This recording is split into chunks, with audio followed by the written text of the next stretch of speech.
Ladies and gentlemen, we're broadcasting live from Xclusive MMA Studios. Yeah. And I tell you what, it's Battle Sunday. Get ready for an awesome interview because I'm talking about the main event winner of Battle of the Barracks 2, Kaena De Santos in the house. What's up? What's up? Woo, yeah, I want to give a shout out to our sponsors. I'm talking about Infinity Life Center, also Loyalty Clothing. Oh, you got to check out I know you got some of them Loyalty Clothing, right? You got them threads going on. Yeah. Also the Vibe Experience, man. They got some good sponsors that we got going on right now. And of course, we got in the studio the legendary Scott Junk. What's up, y'all? Man, all right. Well, hey, let's talk about the fact that Battle of the Barracks, first of all, congratulations are definitely in order. Yeah, and I'm sure you heard at least 1,000 congratulations already. Yeah. I got all the love and support. Yeah, that's crazy. But hey, let's talk about the fact that you were, as far as Battle of the Barracks, the main event that you competed for and won the title. Let's talk about this this fight right here. So obviously, talk about the fact that you were with how do you say Messiah Reynolds. Okay. Oh yeah, the hype was crazy, man. Yeah. That feeling is crazy too.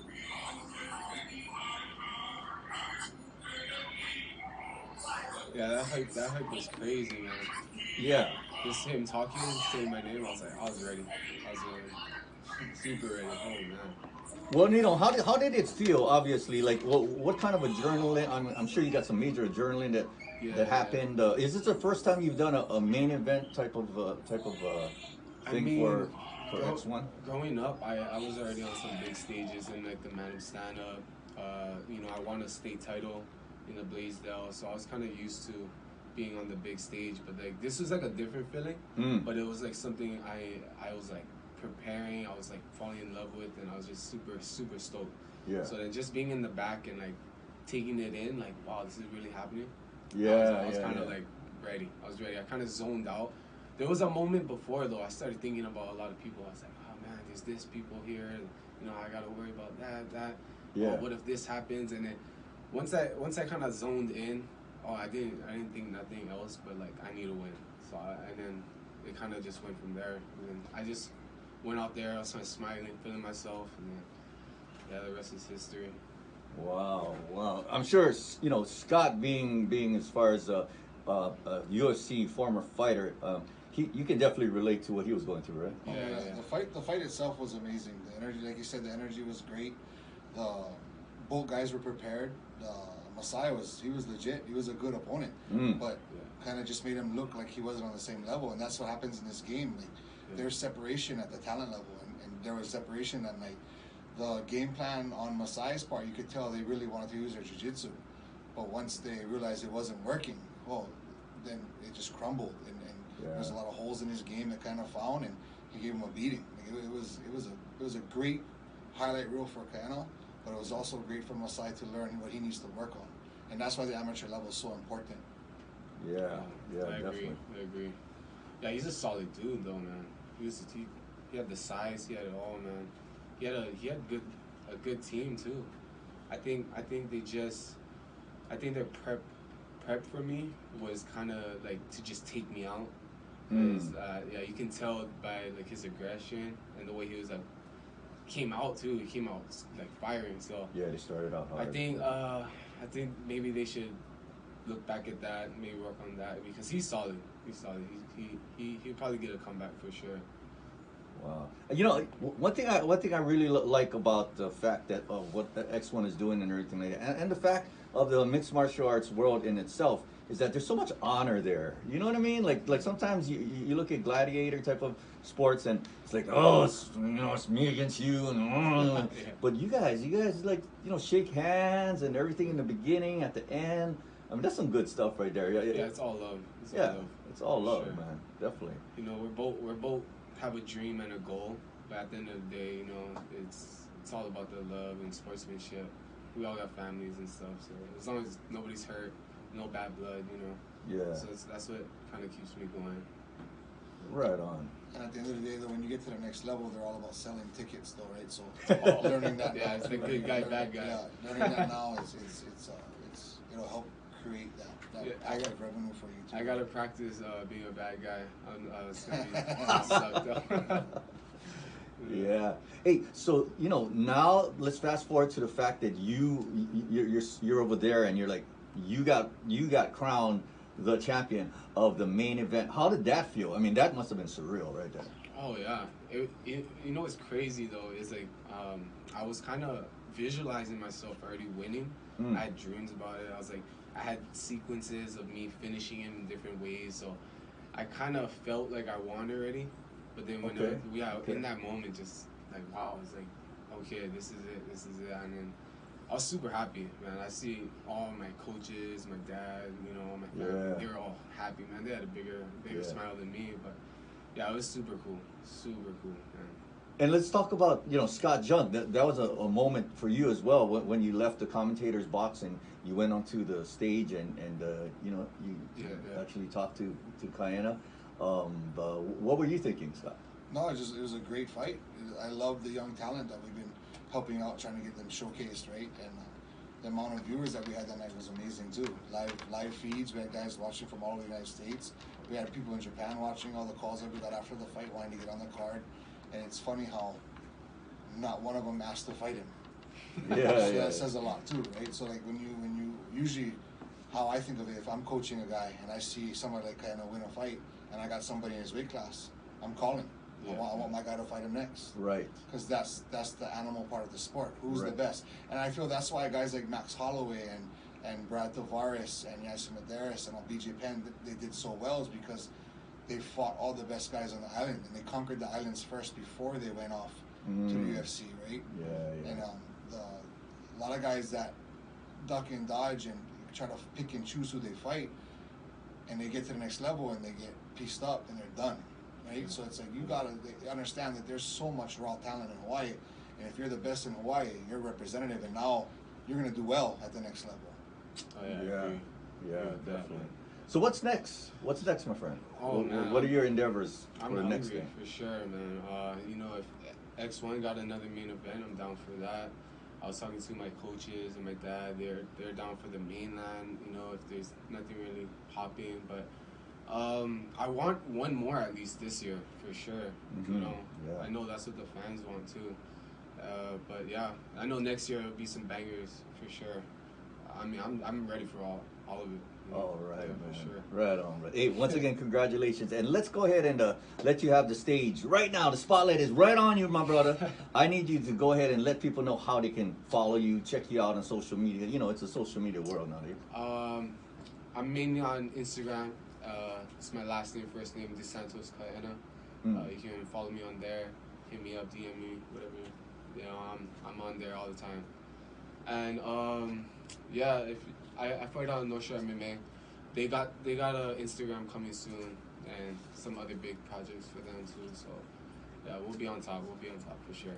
And you say North Shore MMA, not on Oahu though, correct? You're on. No, I'm on Oahu. Oahu. Yeah, I'm always on the Big Island. Okay. For like projects or training, and I actually flew today.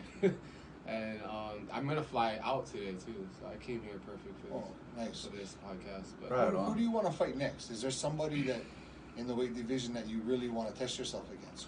Who out there has when you watch them fight thought, wow, that'd be fun to challenge somebody like that?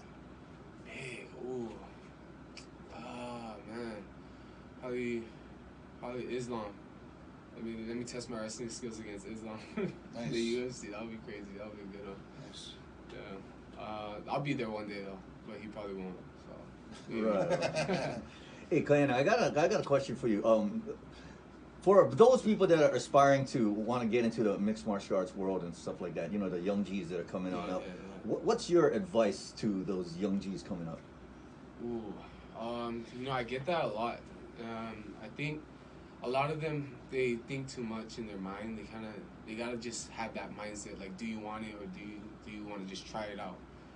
So it comes with wins and it comes with losses, but that's where a lot of people quit. It's like after a loss or something. But you gotta take it in as lessons and just learning, and eventually you're gonna get to the top as long as you just don't give up, you know. Just keep pushing, man. Right on. Hey, go ahead and shout out your friends, family, co-workers, Calabash cousins, anybody on, you want to say hi to on the radio. Ooh, I got a lot of family. I have a big family, but I'll shout out to my dad. What's up, Dad? What's up? All right. Well, shout out to my girlfriend. Yes, she's of course. over there somewhere. most def. Well, thanks for stopping in the studio. And hey, I want to go ahead and shout out some of our sponsors. We got Infinity Life Center, the original, not original, but the original. I'm talking about the IV therapy center in the state. Infinity Life Center. Shout out to Infinity Life Center, keeping us safe right there at every Battle of the Barracks and all the X1 events. Also, Loyalty Clothing, the premier fighting apparel and clothing. Without loyalty, you have nothing. You have absolutely nothing. Without loyalty, Loyalty Clothing. Go get it. Go get it now.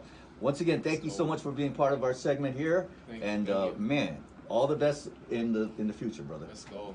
All right. Stop. Okay, so basically, just so you know, we're back once again. It's Xclusive MMA Studios. We broadcasting exclusively from Xclusive MMA Studios. I think I just did an oxymoron. I think. Did I do an oxymoron? It was wonderful. That's cool. That's why it's called moron. Anyway, Infinity Life Center, once again, one of our wonderful sponsors. Also, Loyalty Clothing, and of course, the Vibe Experience. And my man, co-host, Mr. Scott Junk in the house. What's up? What's up? All right, bro. Let's go. We got another one coming up. Yeah, we got a recap about the Battle of the Barracks 2. Another hammer round that Mr. Scott Junk is going to cap on right now. Oh, no, the entire card was perfect again. Like, we've been so blessed the last two shows. Oh, yeah. Both shows have been amazing. Where every single fight was action-packed.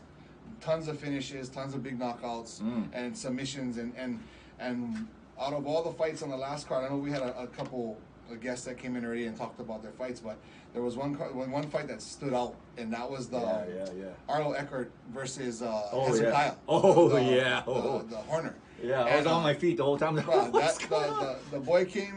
Horner came out from Molokai, and Molokai always comes in. And when Molokai comes in, the action's always there. It's always there. It was hard. Yeah. But I was surprised at how technical he was too, because usually they come out and they're just pure scrappers. Right. And he came out and he had technique. He had beautiful combinations, and he had two monstrous slam takedowns. Oh,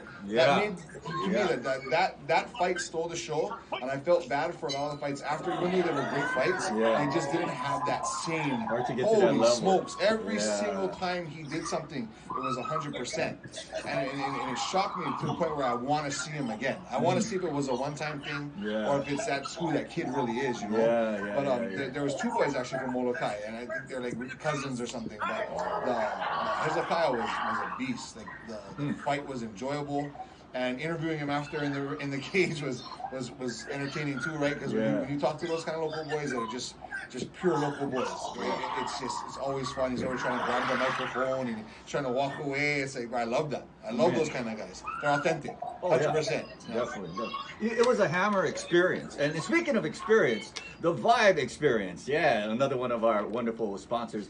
That touch of class for every part of your event, the Vibe Experience. They got this inflatable nightclub, right? Can you imagine that? Wherever you are, you find a piece of flat land, and all of a sudden you got a nightclub. Right on. Once again, the Vibe Experience. Hey, let's go and fast forward into the fact that we got Battle of the Barracks 3. Now, every single month for the last 3 months, we've had a fight, which has been amazing. And we're very appreciative of 604 and being able to have our events at their place. It's everything from the production to the security to top notch to the fans. Everything has been a dream as far as promoting. You can't beat that kind of atmosphere where there's bouncy houses for the kids out back, so they're not bugging their parents the whole time. There's great food, great drinks, right? Just the seating alone. There's not a bad seat in the whole place. True that. And the seats are nice. Not a single hole in one of them, right? So it's amazing being out there. And every fight there's been cheering, there's been screaming, but never once have we had a problem with people arguing in the crowd. And that's amazing to me also. That's amazing. Right? Yeah. The last show we had, we were commentating, and the main event was Kaena, right? And all his fans flew up past the security. They're on our backs cheering for him. Yeah. And we actually had to call the security, hey, get these guys back. Like, get them back. But they moved back. They went back to where they were supposed to be. Yeah. And he ended up winning. And they got even more crazy, right? Yeah. I've never seen everyone respectful. I mean, but it's crazy, but respectful. And you don't see that in events. No, you don't see that many pretty girls either dressed like that, screaming, lick this, punch him in his face. You don't see that kind of stuff except at these events. I love being at those kind of events. Oh yeah, definitely. So if you don't like violence, do not come. I promise you, do not come if you don't like violence. That's true. So what are you expecting for Battle of the Barracks 3 coming up? Right now we have 5 fights guaranteed locked in already. There's a couple that haven't locked in, but the 5 fights that are locked in, they're gonna be great. There's a bunch of new young guys coming up, and these kids nowadays, it's amazing to watch them. I know pro level guys back when we started. Well, I'm older, but pro level guys that didn't have the composure or the techniques that these young boys have. These young boys are dangerous. Like I watch them, and I'm glad they're training, and I'm glad they're in the gym, and I'm glad they're not out on the street doing stupid things and shooting people and getting crazy because they're in the gym 24/7. Right? They're training 5 days a week, and another 2 days a week they're too tired to do stupid stuff. Right? So it's like these kids, honestly, these kids need to get in the gym. Every kid on the island, especially young boys. If you're not playing a team sport or you're not doing some kind of academics program, you should be in a gym somewhere. Whether it's jiu-jitsu, wrestling, boxing, Muay Thai, anywhere, you should be in a gym. Right? It's good all around. Right? And if a parent is listening and your kid isn't doing nothing, nothing good comes from a child that has no kind of game plan. Right? The child should be in some kind of sport, some kind of club, whether it's like I said, academics and stuff like that, or even music. Right, so doing something productive, community, And so, and being here in Hawaii, everything's at reach. I don't care where you live. Everything, the farthest thing from Kailua is Waianae, that's what 45 minutes, 50 if on a good day, right? So it's nothing's unreachable, right? So I really wish that a lot of the violence would stop outside and we'd all enter into the cages. Can we all just get along? Yeah, right on. Hey. All right, so there's going to be some hammer fights coming up, man, because X1 only brings the fire, only brings the thunder, man. And X1 has been doing an amazing job, man. Right, one of the longest living MMA companies, the only company that didn't sell out during the big merge when all the other companies sold their stocks to Strikeforce and I forget the name of the company that bought them all out, but all these guys claiming that they're MMA Hawaii, but they're not. They sold out. They gave all their contracts. They made their money and they bounced. And X1 was the only one that stayed. And stayed loyal. Didn't sell any of its stock. Owns all its own fights. Staying solid. Taking care of fighters like Max Holloway ever since. Right. Got him into the UFC. Got him his shot. Right. So it's been around for a long time. Nice. Well, Battle of the Barracks 3 is coming up. And it's going to be, once again, at 6:04 on Schofield Barracks. Get your tickets because they're going fast. Now, who's next? Who's the next young stud? And if you're out there listening and you're a young guy and you want to do it, hey, call us up, reach out. Yeah. We'll get you on the card. Yeah. How can they get in touch? How can they get in touch? Jeff and Melissa, they're our matchmakers. Just go to x1.com or you can go on the X1, I think they have X1 Facebook and X1 Instagram pages. They're not hard to reach, right? Just Google it. Right on. All right. Well, I tell you what, we're all looking forward to Battle of the Barracks 3 that's coming up on the 31st? The 31st of August 31st, and the doors open at 5 p.m. Is that right? 5 p.m.? 5 p.m. And man, we got some vendors with some cool stuff. You just got to come in person in order to see the cool you can get your tickets online at you can get your tickets on x1.com. That's right, x1.com. How easy is that? X and a 1.com. That's it. That's all you got to do. And once again, I'd like to give a shout out to our wonderful sponsors. I'm talking about Infinity Life Center, Loyalty Clothing, and the Vibe Experience. Infinity Life Center, the original IV therapy center in the state, Infinity Life Center. Also, Loyalty Clothing, the premier fighting apparel and clothing. Without loyalty, you have nothing. Is that right? Without loyalty, you got nothing, man. I mean, you got to have honor. You got to have loyalty. I mean, did you watch Karate Kid? Come on.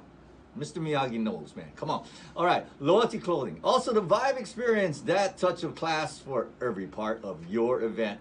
The Vibe Experience. Hey, thank you all of our listeners out there, and we'll see you at the Battle to Paris 3. Aloha.